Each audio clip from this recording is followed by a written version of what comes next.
اور اب لاہور میں وہ اپنا پروگرام کر رہے ہیں. جو فیکٹس اور فگرز جو کہ آپ کے ساتھ شیئر بھی کی جا سکتے ہیں, جو کہ NCOC نے ڈٹرمن کیے ہیں, وہ یہی ہے کہ جن جن شہروں میں اس قسم کے جلسے ہوئے ہیں, جہاں پہ کہ لوگ اکٹھے ہوئے ہیں, وہاں پہ جو پھیلاؤ ہے وہ بہت بڑھ گیا ہے, اور جس کا عکس اسپتالوں میں مریضوں کی صورت میں نظر آنا شروع ہو گیا ہے. یہ ہماری ذمہ داری ہے بحیثیت حکومت کہ ہم عوام کو آگاہ کرتے رہیں. ظاہر ہے کہ اس میں ریپیٹیشن بھی ہوگی, لیکن ہمارا مقصد یہی ہے کہ ہم عوام کو آگاہ کرتے رہیں کہ یہ کوئی مذاق ہے نہیں, اور یہ ایک ایسی چیز ہے جس سے کہ انسانی جانوں کا خطرہ بہت بڑھ گیا ہے. ہم نے یہ بھی دیکھا ہے کہ مختلف لوگ, جس میں کچھ سینئر بیوروکریٹس بھی تھے, وہ بھی اپنی جان گنوا چکے ہیں. ایسی صورتحال میں ایک سیاسی جماعتوں کا ایک اکٹھ, جس نے کہ یہ طے کیا ہوا ہے کہ جو کچھ بھی ہو, صورتحال بھلے کیسی بھی ہو, انہوں نے یہ جلسے بھی کرنے ہیں, عوام کی صحت کو بھی نقصان پہنچانا ہے, ان کو گمراہ بھی کرنا ہے, اور ایسی صورتحال پیدا کرنے کی ایک ناکام کوشش کہ وہ حکومت پہ کسی طرح کا دباؤ ڈال سکیں. اور بوکھلاہٹ کی یہ حالت ہے کہ جو اقدام ان کو آخر میں کرنے چاہیے وہ انہوں نے غلطی سے بوکھلاہٹ میں پہلے کر دیے. ان کا یہ واویلا, جس میں کہ عوام کے لیے کچھ بھی نہیں ہے, چاہے وہ پیڈ ایڈورٹیزمنٹس کے تھرو ہو یا اپنی تقریروں کے تھرو ہو, جس میں کہ جھوٹ در جھوٹ بولا جا رہا ہے, جس کے کہ یہ ظاہر ہے کہ ماہر ہیں, ان کی زندگی گزری ہی جھوٹ پہ ہے, ان کا جو ایمان ہے وہ پیسہ ہے. اور انہوں نے اپنے ادوار میں جتنے بھی لیڈران ہیں, لیکن ان میں 3 بنیادی کردار ہیں جن کو کہ میں یہ کہوں گا کہ وہ کرپشن کے سلطان ہیں. نواز شریف, آصف علی زرداری اور مولانا 12ویں کھلاڑی مولانا فضل الرحمان. یہ وہ لوگ ہیں جنہوں نے کہ مختلف ادوار میں اس قوم کا پیسہ لوٹا, اور اپنی سیاست, نہ صرف اپنی سیاست بلکہ پاکستان کی جو سیاست کا ماحول ہے اس میں کرپشن, اس میں پیسہ لانا, پیسے کی سیاست یہی لوگ لائے. جوڑ توڑ کی, لوگوں کو خریدنا, لوگوں کو بیچنا, یہ ان کے ادوار میں شروع ہوا. ملک کے سیاسی کلچر میں ایک ایسی منافقت کا کلچر پھیلا دینا جس سے کہ اس ملک کی جو بنیادی جو ایک اقدار تھیں, سماجی اقدار تھیں, ان کو ملیہ میٹ کیا اور ایک ایسا ماحول بنایا جس میں کہ صرف پیسے والے لوگ سیاست کر سکے. اور اس سیاست کو آگے کرنے کے لیے انہوں نے کرپشن پہ کرپشن کی, اور پھر ان کی جو ذاتی ہوس تھی اس کو بھی اب انہوں نے ٹھنڈا کرنے کے لیے ایسے نئے لیول کرپشن کے کریٹ کیے, جس سے کہ انہوں نے وہ پیسہ جو کہ انہوں نے یہاں سے لوٹا دوسرے ملکوں میں انہوں نے منتقل کیا, وہاں پہ جائیدادیں خریدیں,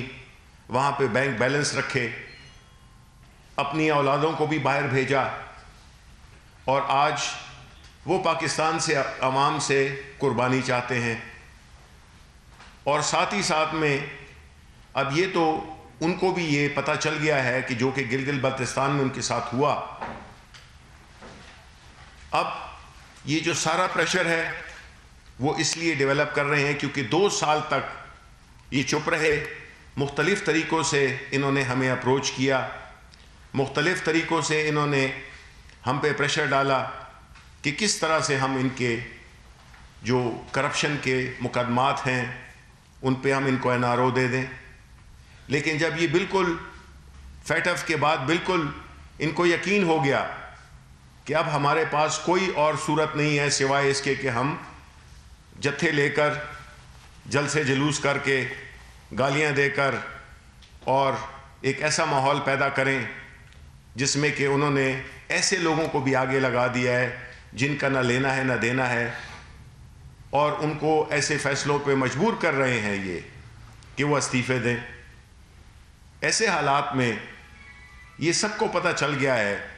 کہ مختلف پارٹیز ہیں اور ان کی مختلف سمتیں ہیں، اور جن کی مختلف سمتیں ہوں ان کی منزل ایک ہو ہی نہیں سکتی ہے. یہ کہنا کہ ہمارے ساتھ کوئی رابطے میں ہے، ہمارے بالکل نہیں ہے، یہ جھوٹ ہے. یہ اپنے لیے ایک راستہ مانگ رہے ہیں، ٹھیک ہے، اگر ان کو راستہ چاہیے وہ ہم ان کو دے دیں گے، لیکن راستہ ہم ان کو ان کی جو اس وقت کی سچویشن ہے اس کی بات کر رہے ہیں، ہم NRO کی بات نہیں کر رہے. وہ ان کو کبھی عمران خان نہیں دے گا. ایسی صورتحال میں ان کا جو ذہنی جو ایک کیفیت ہے اس سے یہی ظاہر ہوتا ہے کہ اب یہ آر پار کی باتیں کرنے لگے ہیں، یہ ایسی باتیں کرنے لگے ہیں جس میں کہ ان کو پتہ ہے کہ ان کی سیاست ہمیشہ کے لیے دفن ہونے والی ہے. یہ اپنے آپ کو بند گلی میں لے آئے ہیں، استعفوں کا ڈھونگ انہوں نے رچایا ہے. بالکل دیں، استعفے دیں، ہم پہ کوئی پریشر نہیں ہے، لیکن دیں پھر صحیح طریقے سے دیں، صرف دکھاوا نہ کریں. یہ نہیں ہے کہ ہم نے اس کو بھیج دیا اور انبار لگ گئے ہیں اور کاغذ جمع ہو گئے ہیں. 160 کاغذ کا کیا انبار ہوگا میکسیمم. تو اس قسم کی صورتحال میں ان کا یہ ایک آخری داؤ ہے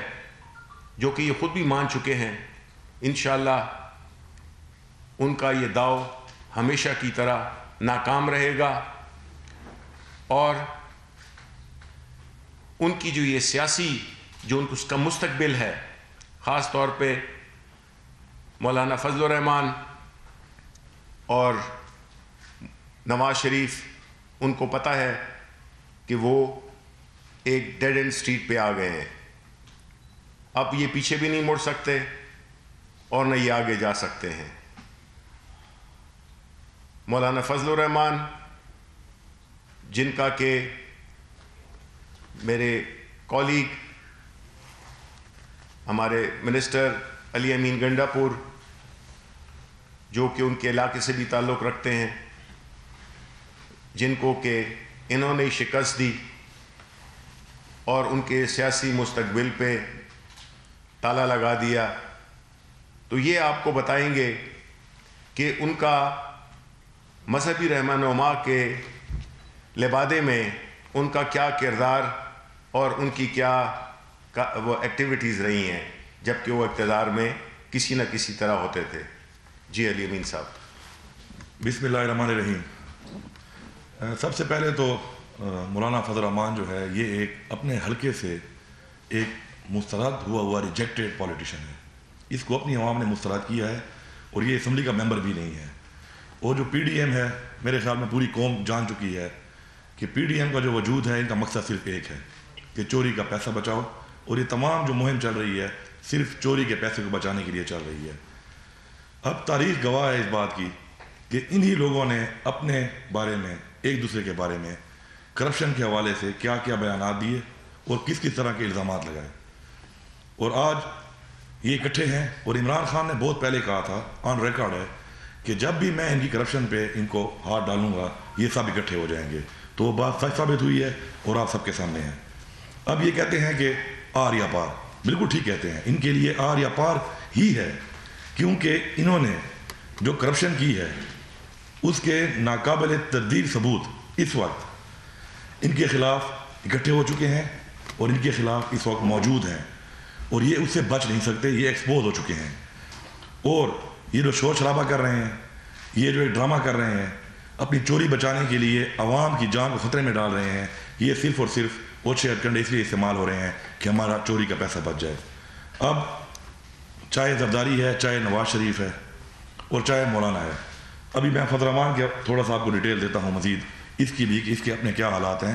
اب تک یہ بہت نعرے بازی کر رہا ہے اور بہت چیلنج کر رہا ہے کہ جی میرے پہ کوئی ہاتھ نہیں ڈال سکتا، میں ٹچ می ناٹ ہوں۔ تو یہ بھی ثبوتوں کے ساتھ میں آپ کو دستاویزات دے رہا ہوں کہ کس طرح اربوں روپے پہ اس نے بھی ہاتھ صاف کیا ہے،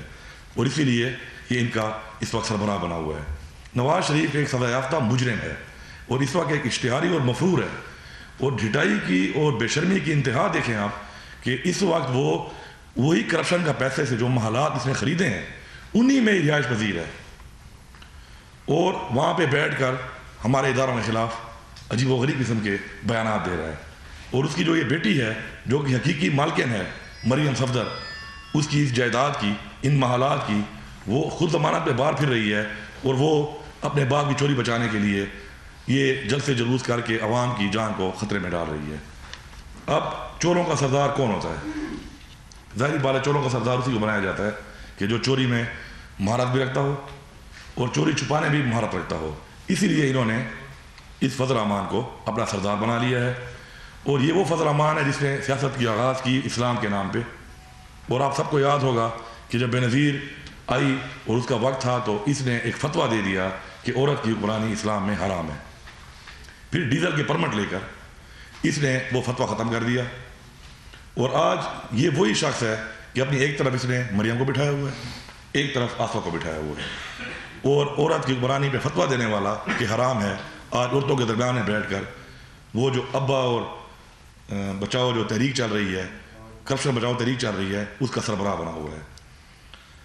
اب اس کے بعد اس شخص نے متواتر ہر حکومت کا حصہ بن کر اربوں روپے لوٹا ہے۔ اربوں روپے کی جائیدادیں جو ہیں وہ اس نے لوٹ مار کر کے کمائی ہیں بے نامی، اور یہ جو میں آپ کو لسٹ دے رہا ہوں اتنی لمبی لسٹ ہے کہ اگر میں اس ڈیٹیل میں جاؤں تو میرے خیال میں تقریباً 2 گھنٹے لگ جائیں گے، اور یہ تمام ڈیٹیل جو ہے یہ میں آپ کے حوالے کر رہا ہوں، اور میں اس کو چیلنج کرتا ہوں کہ یہ الزام نہیں، یہ میرا دعویٰ ہے کہ اگر یہ کہتا ہے کہ یہ جھوٹ ہے مجھے عدالت میں لے جائے، ڈیفیمیشن کا کیس کرے میرے اوپر، میں عدالت میں یہ تمام جائیدادیں اس کی ثابت کروں گا۔ اس کے علاوہ مزید کام بھی میں کر رہا ہوں، انشاءاللہ اس کی اور جائیدادیں بھی میں نکال رہا ہوں، اور آپ کے سامنے آئے گا کہ کتنے اربوں روپے اس نے اس اقتدار میں ہر پارٹی کے ساتھ رہ کے کمائے، اور اس سے آج تک یہ کہتا ہے کہ نہ میرا کوئی کاروبار ہے،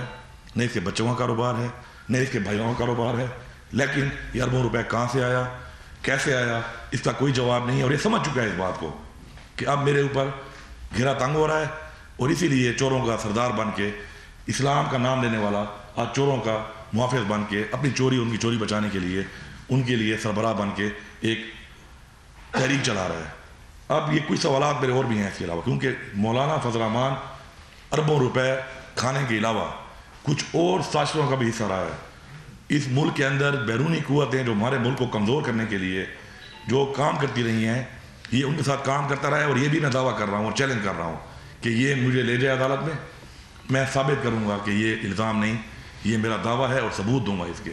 میرے 4 سوال ہیں اس سے، اور میں میڈیا سے اور قوم سے یہ ریکویسٹ کروں گا کہ 13 کے جلسے میں یہ اپنی تقریر کرنے جو آ رہا ہے اس میں ان 4 سوالوں کے بھی جواب دے دے۔ اگر یہ ان کی تردید کرے گا تو میں ثبوت دوں گا، اور اگر تردید نہیں کرتا تو ہمیں بتائے ان کا جواب، اور یہ بھی واضح کر دے اپنی باقی جو باتیں سے کرنی ہیں، ساتھ یہ بھی کہہ دے۔ پہلا سوال میرا یہ ہے کہ آپ کیا MIC سے ساتھ رابطے رہے ہیں؟ آپ بتائیں کہ آپ MIC سے ساتھ رابطے جو کر رہے تھے کس بنیاد پہ کر رہے تھے، اور کیا بات چیت آپ کر رہے تھے؟ قوم کو آپ اس کا جواب دیں، قوم کو واضح کریں گے۔ دوسری بات کہ Indian national security adviser Ajit Doval کے ساتھ آپ کی میٹنگ ہوئی، اور اس میٹنگ میں آپ کا جمعیت علماء اسلام ہند کا جو آپ کا ایگزیکٹو ڈائریکٹر ہے جس کا نام ہے مولانا محمود احمد مدنی، وہ بھی موجود تھا۔ آپ قوم کو یہ بتائیں کہ آپ کی جو میٹنگ ہوئی اس میں کیا بات چیت ہوئی، کیا بات ڈسکس ہوئی، اور میٹنگ کیوں کی آپ نے؟ یہ بھی میں ایک جواب مولانا صاحب سے قوم کی طرف سے اور میڈیا کی طرف اپنی طرف سے ایک جواب مانگتا ہوں۔ تیسری بات کہ آزادی مارچ جو مولانا صاحب نے آزادی مارچ کی،